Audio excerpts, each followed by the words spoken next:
আসসালামু আলাইকুম রহমতুল্লাহ বরকাত। হর্টিকালচার সেন্টারের ভিতরে শেড হাউসের নিচে বিভিন্ন ধরনের চারা কলা উৎপাদন করা হচ্ছে।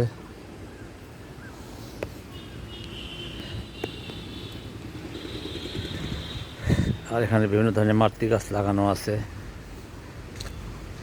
যেখান থেকে সায়ান নিয়ে কলম করা হয়। ছোট ছোট আম গাছে অসংখ্য আম ধরে আছে, তেঁতুল গাছে তেঁতুল ধরে আছে, তেঁতুল ধরে নাই এখনো।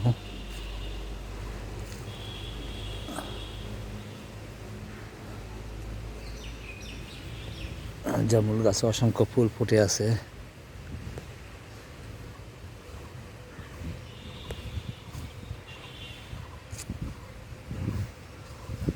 হাজারে হাজারে চারা কলম তৈরি করা আছে এখানে।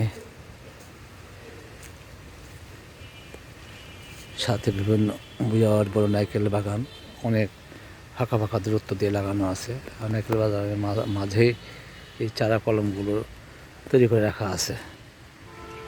ধন্যবাদ সবাই। ভিডিওটি ভালো থাকলে লাইক কমেন্ট শেয়ার করলে সাবস্ক্রাইব করুন প্লিজ। আসসালামু আলাইকুম।